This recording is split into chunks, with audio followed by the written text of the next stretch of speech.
So I wanted to build my house and I gotta kind of figure out how to blueprint everything I want to do. First things first, I need to figure out where I want to put the entrance of the house. Like, is the entrance of the house going to be like over here? Or where would be the easiest way to enter the house? I'm thinking this. There's actually land here so you can walk in and be like, oh, there's my house. And then I can go to the nether room or the enchanting room back there. And then if I walk out, I got a farm right here, so on and so forth. I don't really have much of a use for sugarcane anymore. At least not this much sugarcane unless I want to make like a bunch of cakes. So I've been doing a lot of thinking. I've been thinking about things. Specifically the other day, I went to a bookstore. I say I went to a bookstore. I mean, I just went to Barnes& and Noble because like what other bookstore is there? So I went to the Barnes& and Noble just to kind of walk around, look around, basically look at the books. Every time I go into Barnes& and Nobles, I always get this overwhelming feeling because you think about how long it takes for you to read one book and then you walk into a place where it's like, okay, this accumulates to maybe 50 years of straight reading. The simple fact is you're just not going to read all of them. Which the saying like, oh, don't judge a book by its cover. That saying always annoyed me because there's just way too many fucking books. Like, you have to judge books by their cover because you can't read all of them. Like, you literally just have to distinguish some as being better than others because there's no other way to filter all of this literature. Do I have any carrots? I kind of want to make a carrot farm so I can use these gold nuggets. You know, they say to never spend your diamonds on a hoe, but... So whenever I go to Barnes & Nobles, I just immediately go to the sections I want to go to, so I don't really look at, or basically any of the sections that's designed for women. That's not sexist. There's just sections designed for women, and that's just how it is. Like, I already know I'm not going to read a romance novel, so then I have to... Efficiency 3. Okay, I think I understand why they say to never waste your diamonds on a hoe. I think the main rule is to just never enchant a hoe. I'm gonna make a small temporary carrot farm real quick. Just kind of look over here and just 1, 2, 3, 4, 5. 1, 2, 3, 4, 5. So then I go to the like biographies and just see what they have there. And when you look at the biography section, you realize just how much people love talking about themselves. Like, there's people talking about their lives, and then there's just people that love talking about themselves. Because I saw Stephen A. Smith had an autobiography. Like, what has Stephen A. Smith ever talked about that warranted an autobiography? I have no idea. And I just like opened up a random passage from the book, and he was like, and there I was, the lights were shining, I was on TV, and I was like, okay, this is just a guy who loves talking about himself. He wants to talk about his life story and talk about how accomplished he is.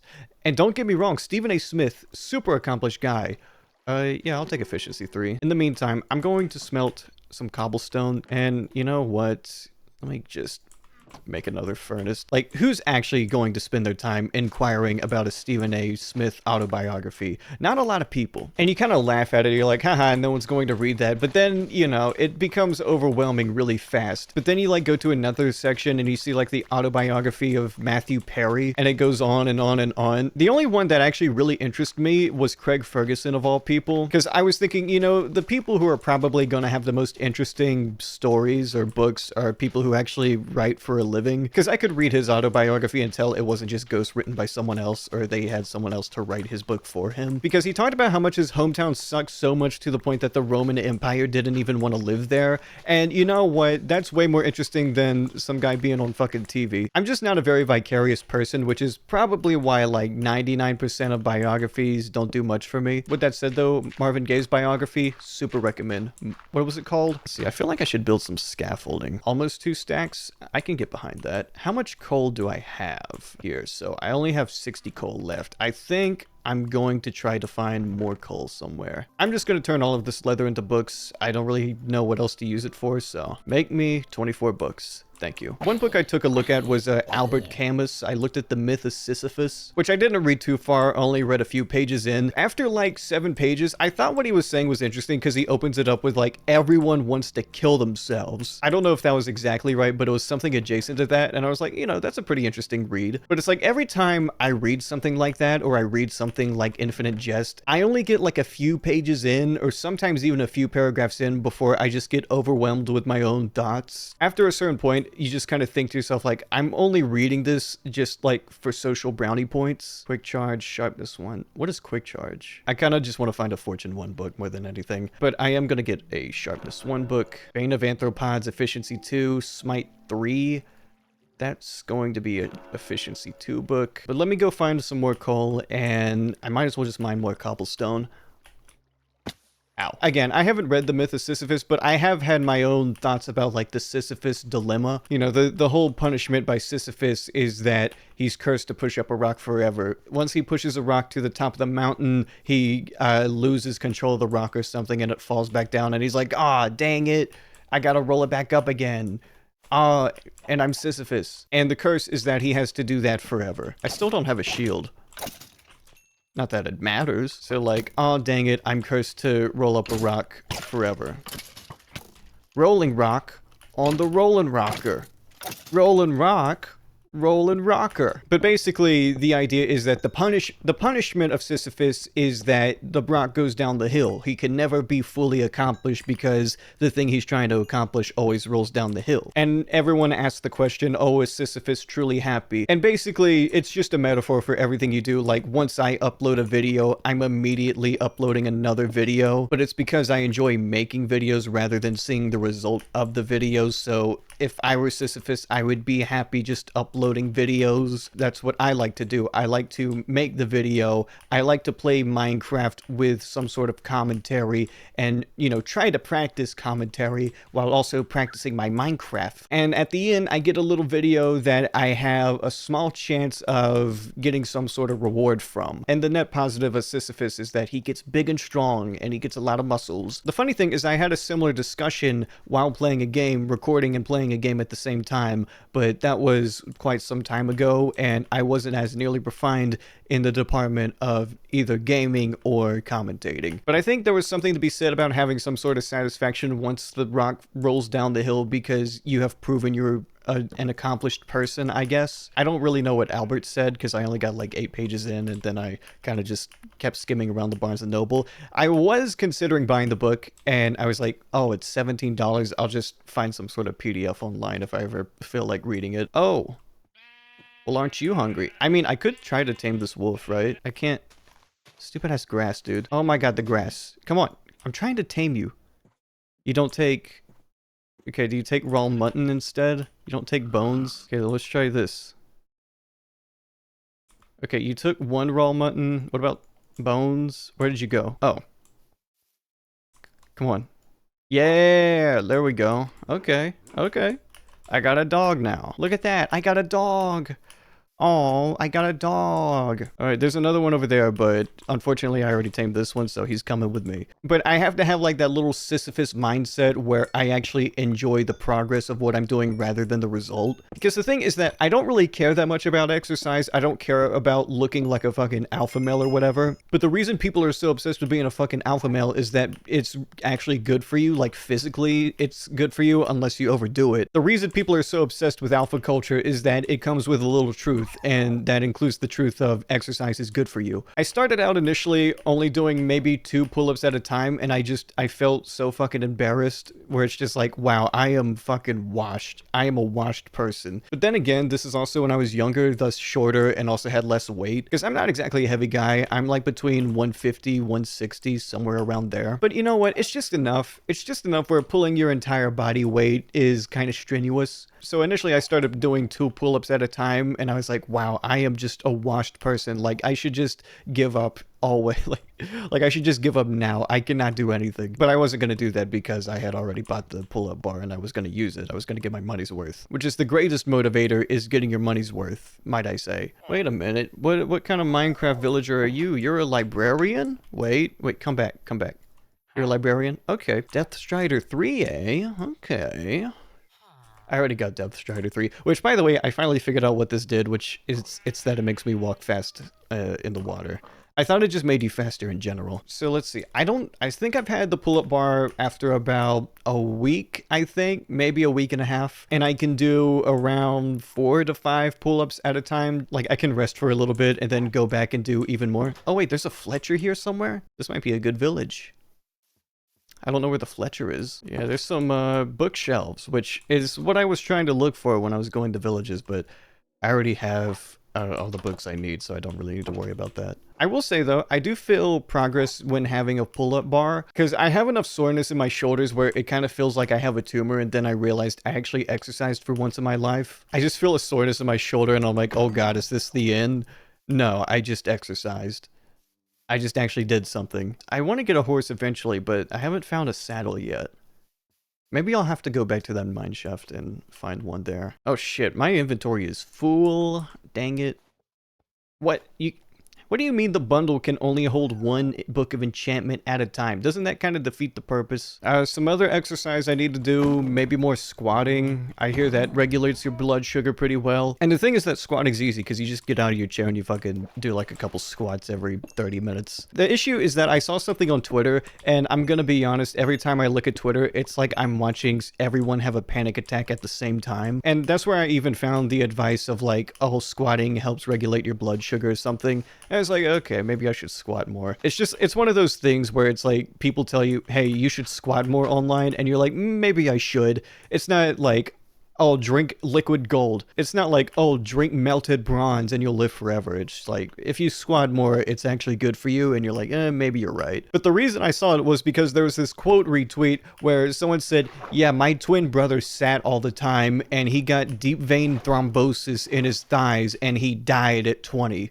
Or something like. First of all, like, I'm sorry, but if you get deep vein thrombosis and die at like 22, I think there was something a little bit more underlying than just sitting. But even though you say stuff like that, it still gets in your head like, oh, what if that does happen to me? What if I actually do die of just sitting too much? Oh geez, oh god, what if I die from sitting too much? I sure hope that doesn't happen to me. Because I moved fairly recently, I used to have a stand-up desk setup where I would put this thing on top of a desk and it would raise my monitors high enough that I would stand. But the issue is that the desk I have now is made of glass, and I'm scared of putting something really heavy on top of it and having the entire desk shatter. So I went back to sitting down. And I'm gonna be honest, I actually can tell a difference. I can tell a huge difference. More than anything, it's like this weird thing where things happen where if I woke up while I was sleeping or I took a shower, my nerves would absolutely activate and it would feel like they were waking up. And I would just have to rub my legs until that stopped. If anyone knows what this is, if anyone knows what that is, and if it's concerning, let me know. But I did find a solution through standing up while I work, and that seemed to, you know, mostly aid in the issue. But once I got that little stand-up attachment and I stood up while I worked, that mostly aided in not having that happen. But now that I'm sitting again, it does make me a little concerned. It makes me think a little bit more. Okay, I think I've harvested enough materials. I'm gonna head back. Because I wanted coal and, I kind of want to mine more cobblestone, or maybe even get some stuff like this. I think I'm going to get some cobblestone first. But I'd say in the past year, self-improvement has been something I've done a lot better at. Like, obviously, the whole interest in self-improvement is that, oh, you're focusing on yourself because, oh, I'm a narcissist and I want the best for my life. But at the same time, doing what's best for yourself actually does keep you pretty occupied. Because I watch what I eat, I'm trying to exercise more, I got like that little stand-up attachment that I used to use, and maybe I'll use it again eventually. I'm trying to have more of a work-life balance, and by that I just mean I want to be working even more, because it's probably not healthy that I romanticize workaholism as much as I do, but I love the idea. Like, I love the idea of me just working all of the time, but it's like, I also just do want to work all of the time. So I'm on a hot streak where I feel like I'm focusing more on my videos and they're like getting better, like actually better in a way that I like that they're getting better. But also I'm actually making content out of my gaming. Gonna fight this Enderman. Yeah, what are you gonna do? What are you gonna do? I'm gonna jump in the water. What are you gonna do? What are you gonna do? Oh, you teleported. Oh, there you are. Not even touched. Not even touched. By making content out of my gaming, I'm becoming better at using my speaking voice. I'm practicing stuff. Like, it all feels like I'm progressing towards something. Do not ask about a girlfriend. That's not important. Where did he go? Where did he go? I need to know where the Enderman went. Oh, there you are. Oh god, why can't I hit you? Okay, Ender Pearl? Oh, I gotta drop something. Okay, just put the bones in the bag. Or maybe I could have put the Ender Pearl in the bag. That probably would have made more sense to do. Yeah, why not just do that? Oh god, also, where's my dog? Did my dog get exploded by a creeper? I hope that didn't happen. That might have happened. Oh, no, it's still alive. Okay. Oh, man, I love these little details. All the skeletons running from the dog. Oh, look at that. Because it's made of bones. Ah, it's the small things, okay? It's the small things. All right. And because I have Depth Strider, I can swim fast. Yeah, I can kind of feel the speed. Yeah, I can kind of feel the speed. There's a creeper. I will say this is probably the easiest thing to like do. Not necessarily in terms of, oh, I just record the gameplay and then I edit it. But more so than anything, it's just very easy to know that no one cares. Like, I'm literally just recording Minecraft gameplay. I'm not doing anything special or trying to prove that I can make something of quality. I'm just making little Minecraft videos, right? There's no pressure in doing that. There's no pressure in doing that. No pressure in making little Minecraft videos. And as for my main channel, I started out making bad videos, but I actually feel like I've progressed enough that I can have some sort of confidence when making stuff. But music is one of those things where it's like you want it to be good. You actually want to make something good, but in order to make something good, you have to be bad for like 3 years first. And the issue with music is that I've been bad at it for like 7 years, and I still feel like I'm on year 1. And if you ever have that attitude, you just need to make it. You have to not overthink it at all. But at the same time, I know what I need to do in order to be better at music, but it's like, it's still a mental battle. Like, you still gotta compete with yourself in order to be the best version of yourself that you can be. And also, when it comes to music, people are just way more good egg, bad egg about music than anything else. Most of the time when people hear music, they're just gonna either say it's good or it's bad, and they're not gonna think any further about it. And that's fine. Not everyone needs to, but it also makes the creative process way more difficult. Let me grab some bamboo and start scaffolding. How do I make scaffolding? Is it like, I want to figure this out without trying to look into the cookbook, okay? It's not a ladder shape, it's not this, it's not that. It's not this, it's not an X, it's not a diamond. How the fuck okay, well, let me just look it up. Okay, let me just... Oh, you need string, son of a bitch. And of course, that was like the one thing I was not picking up while fucking hunting last night. But I got 64 string right here, so it doesn't really matter. Now, if I'm gonna make this a cellar, I want this... Where did I keep my deep slate at? So let me think. Do I want nether bricks or do I want cobbled deep slate? So we have dark oak, but we also have... We can skin that. And that's kind of like a muted brown color. Or if we want to try dark oak planks. Now, I kind of think this is a little bit richer. I think there's a richness to this. Where's my deep slate? Do I actually not have any deep slate? Can I just like find some down here really quick? How the fuck am I hearing a skeleton? How are you what the fuck are you doing? Get away. Stop it. Oh my gosh, how obnoxious. Is my dog going to drown if he sits there? I'm gonna push him. Yeah, I think you were gonna drown if you tried to do that. Now, I don't think you can smelt cobbled deep slate, but I can try. Okay, you can smelt cobbled deep slate. Okay. Dude, why is mining in the water so slow? Like, especially when you're just like trying to float while mining, it's so slow. Why is that? Okay, so we have cobbled deep slate. Let me put that. I think this is a little bit more complimentary, has a little bit of a rosier look. And as for the regular deep slate, I mean, there's a texture there. There's a texture. Look what I got. Where's my dog? Where's my dog? Dog, look what I got. I got bones. I need to give you a name, don't I? Let's see. I named this world Doog. Should I give you like a D name or something? Okay, what about Molly? Mully. I think that's a good... You know, I like it. I don't call things... I don't know shit that's called Molly, so it'll be singular to you. So you can... Oh, son of a bit. Polished deep slate is made with 4 cobbled deep slate, not 4 smelted deep slate, unlike the other stone recipe where it's made with polished stone. Come on, man. This is what I get for being intuitive. Maybe build something with this. Like, I mean, it kind of looks nice. I think it needs more color, which is why I like the nether brick. But it's not bad. But I think I am going to go with the nether brick. At least for like some sort of basement, like a bunker. Now, the only thing is I don't want this to look too dark because, like, it's in the nether, so it's already pretty, towering. I don't know what the right word is. Dark. just call it dark. So I kind of want something to complement this. And because it has a purplish, you know, hue to it, like a reddish purplish hue, I think something with a yellow gloss could help pop it out some more. Let me get the rest of these dark oak logs, turn them into planks, and think about what I could use in order to make this darker cellar kind of pop out, you know? So, definitely pops out. Uh, I don't think something that yellow is going to be great, but, you know, there's sand here.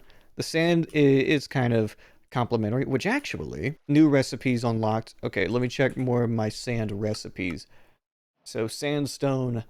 Okay, I want cut sandstone. I definitely want cut sandstone.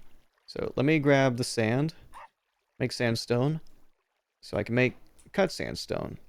And now, I think I got something that can help pop this out a little bit more. Wait, you can craft saddles now? Oh, shit. Did I used all my leather for books, didn't? Oh, no, I have 26 leather, never mind. I'll get around to it when I get around to it. But for now, I'm going to just kind of overlay everything with nether brick over here. I'll go back to the nether, mine some more brick. Then, oh, let me check my carrots. The gold nuggets reminded me. I have carrots over here. Have they grown at all? I see one. Just the one. Is this fully grown? I don't know. I did get 4 carrots out of it, so I'm going to assume it is. As we all know, once you grow carrots, that just means you grow even more carrots. Okay. So I think these still need some time to grow. The sugarcane is also growing, but I'm just going to leave it there.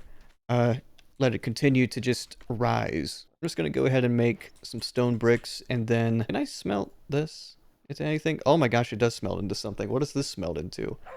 Let me add a second in there. If it looks cool enough, I'm just adding the entire stack. Cracked stone... I don't know about cracked stone bricks. While I'm at it, you know what? Let me make some glass, because I know eventually I'm going to need glass. Do I want this to be kind of a bridge? I think these have like good complements. I think the green grass and the stone bricks look good with each other. It works well. I mean, this is why the jungle temple is made of these, right? Are they made of them? I don't remember. So it's kind of like, yeah, you walk over here, you do a little bit of this, a little bit of that, huh? Maybe add some even more stone over here. Add a little bit over there. Because the thing is, like, I don't want it to be strictly linear. I kind of like it having some sort of organic look to it. I think this is kind of like a good start. It took, like, what, how many hours? But I'm finally starting progress on a house. And also starting progress on smelting some glass. Oh, I got some steak. I need to finish smelting this, don't I? I think this deep slate might look good with obsidian. I mean, it already kind of goes in the caves. But let's see. I mean, kind of. I think it's just better if I actually just mine more obsidian, put that around the portal. Maybe make this whole entire thing obsidian, why not? It'll be the safest room. You can't make obsidian stairs. I don't think you can. But imagine you have like this obsidian portal and it actually kind of looks like it's infecting the ground with obsidian. Like usually these loose nether portals make it surrounded with netherrack as if the nether is leaking out, but I kind of want the nether portal to look like it's infecting the ground and kind of spreading it out. Maybe I'll do that, but I'll have to mine more obsidian and thus go back in the mines. And if I go back into the mines, I want to get a fortune pickaxe in case I find diamonds, so that way I can get even more diamonds, you know what I mean? Bane of Arthropods, efficiency, loyalty, 3. What the fuck? What is loyalty? I don't know what loyalty is. I also don't know what lunge is. Piercing, efficiency, unbreaking. I'll get efficiency 2, because that leads to efficiency 3. And what else? Lunge, smite, power. Feather falling 3. I'll get feather falling 3 eventually. The main thing I want to do is get dark oak. Maybe I'll organize some of these enchanting books since I have so many lying around. Only 15 diamonds left. 5 ender pearls, which I guess, I mean, where are my blaze rods? I could just, let me just go ahead and turn these into blaze powder. Make my eyes of ender. And I mean, I already have an eye of ender. I wonder where the stronghold is. It's That way? Interesting.